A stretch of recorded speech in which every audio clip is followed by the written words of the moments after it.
Nate, I'm a fishing guide focused on helping other fishing guides. Yeah, I think I remember hearing about this a while ago. I use code average to bring 100 guides in my free community. Cool. After polling them, I found out that most are not getting enough customers. Big surprise. My challenge is getting members to take a paid offer. I even said that they can make their own offer if I thought it was reasonable and I would help them. I feel like I'm running out of road. What do you suggest to convert stubborn free members to paid when nothing seems to be working? Okay, I think you're putting too much on them, number one.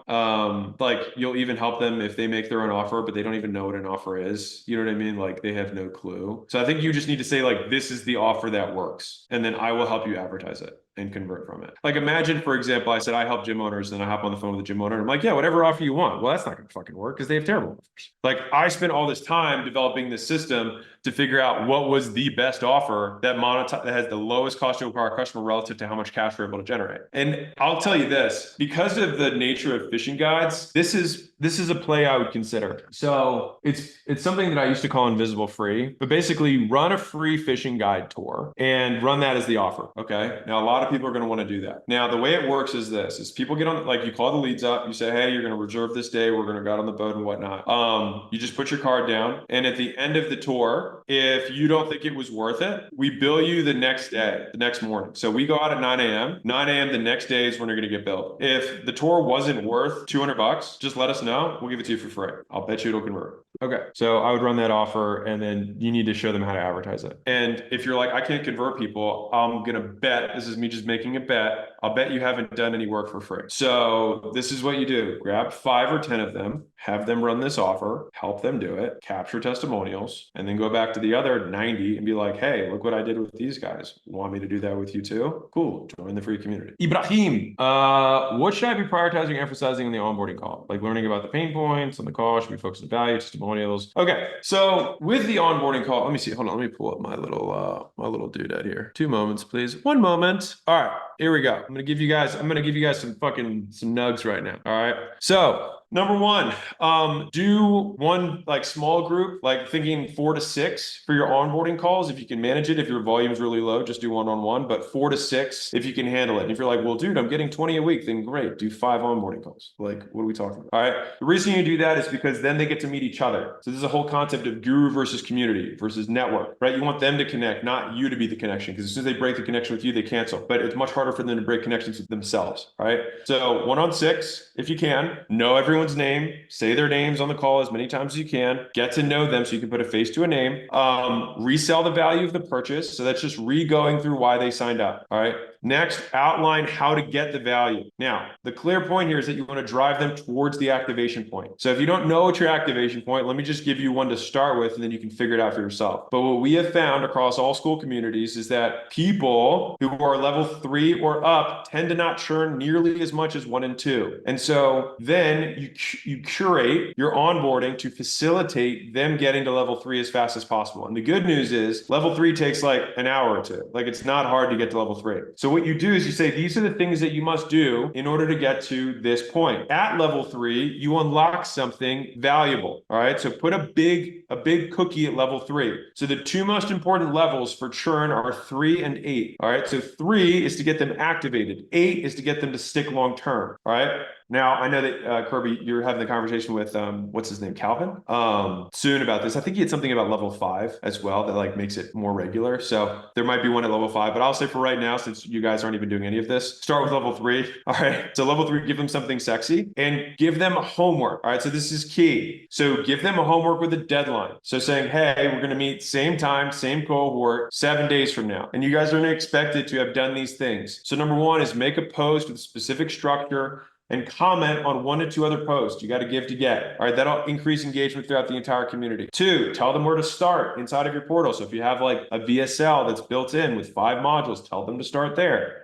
Connect them with the 4 to 6 people after the onboarding call so they already have people they know. All right, so you can put a thread and comment the other people underneath of it and just be like, hey, you guys are all now one group. Now you guys know each other, you guys are connected, you can keep this thread ongoing. All right, so that'll drive engagement. They'll also get likes for each other. They'll start leveling them up.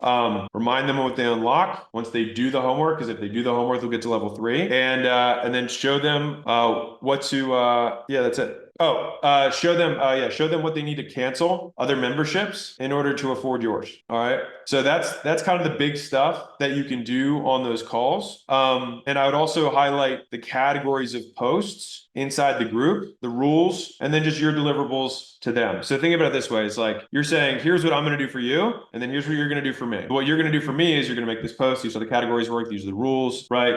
You do this stuff, you get to level 3. And then what I'm going to do for you when you get to level 3 is I'm going to give you this cookie, right? And so that cookie can be access to another set of calls that's ongoing, which is an easy one. Like, hey, you unlock. Once you get to level 3, you're in the community. This is your on-ramp, all right? And so I would consider doing this, guys, as a weekly onboarding call that you have multiple times a week for new people. If they don't do their homework, you harass them to get them back on that onboarding call until they get to level 3. Once they're on level 3, they unlock the real calls where all the value is. So it's like, dude, you can't go and work out in the group setting until you do these one-on-one sessions, because you will suck and you'll take the whole, like, you'll just be lame and no one will want to talk to you. All right. And so you want that to be a big, like, okay, they're in the community now. Then you put, according to Calvin, something at level 5 that's also enticing, and then something at level 8, which is lifetime access. Now, if you're like afraid of doing lifetime access, he's got one person who's earned it. Level 8's really fucking tough. All right. So even if someone does, it's like they took 22 months and paid you. Like, it's worth it. All right, cool. Listen, if you host or own a Skool community yourself and wish there was a faster, easier, and more reliable way of getting more people to know about your group, then listen up, because now there is. In fact, this video is sponsored by a real Skool community called the YouTube JV Portal, where the #1 focus is to get more eyeballs on your Skool communities. This channel you're watching right now has partnered with the YouTube JV Portal, so if you're a Skool community owner and you want a sponsored slot just like this to promote your group on all of our upcoming content here on SkoolStories, then click the second link in the description and book a call today. And now, back to the video. I feel like I answered that question. Fantastic. And if you have an onboarding, so that's how actual onboarding works. If you want to do an onboarding call that's a sales call, then you just walk through the closer frame. Clarify why they're there, label them with a clear problem over their past experiences, things they've tried in the past. Hey, I think you'd be a good fit. Can I tell you about it? Yes. Sell them the 3-point pitch, which is you need these 3 things in order to be successful. If you have all 3, you can't fail. Let me walk you through what that would look like. Let's get you going. And then E and R is explain away their concerns, reinforce the decision. And the R of reinforce the decision is the real onboarding call that I just went through. Okay. Alexander Walsh, for our school, it's about achieving self-love, okay, and moving away from delusional manifesting beliefs. Man, okay. Moving away from trying to manifest a toxic ex. Oh, is this the same one from last time? Dude, they're busy manifesting.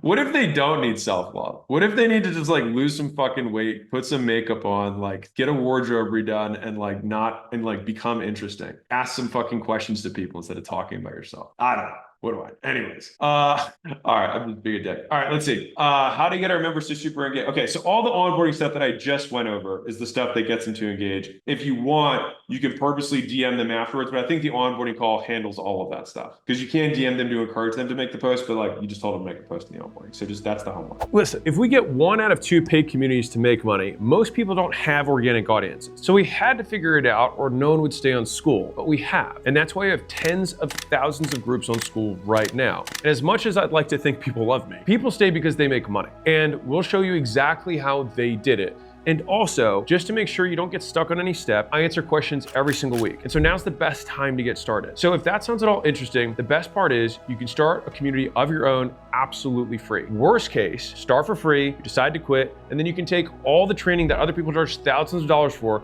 with you for free. Best case, you take a zero risk move and build an online business that could change your life forever. And to be clear, I'm not asking you to decide yes or no today. I'm asking you to make an informed decision. That's it. And the only way you can do that is on the inside, not on the outside. So get inside and see if everything that we say is true and valuable to you. And if you get in and decide it's not for you, no sweat. But you can't truly make an informed decision right now for the same reason you don't buy a house without looking inside of it first, or test drive a car before buying it. So this is a guaranteed risk-free test drive. And the only reason you can make an offer that strong is because you're confident that what you have is the real deal. And I'm fairly confident that when you sign up by hitting the button below, you're getting exactly what you need to start your online business. So you might as well give it a shot. The only other guarantee is that if you don't take this shot, you'll stay right where you are right now. But if you take action, you could be the next one coming out to Vegas celebrating how quickly you built an online business with consistent monthly recurring revenue and driving away in a Cybertruck or with 100 grand in cash in your pocket. Pretty neat. So click the button below, join us in the Skool games. I take calls every Monday. Hop on and be sure to let me know you're new.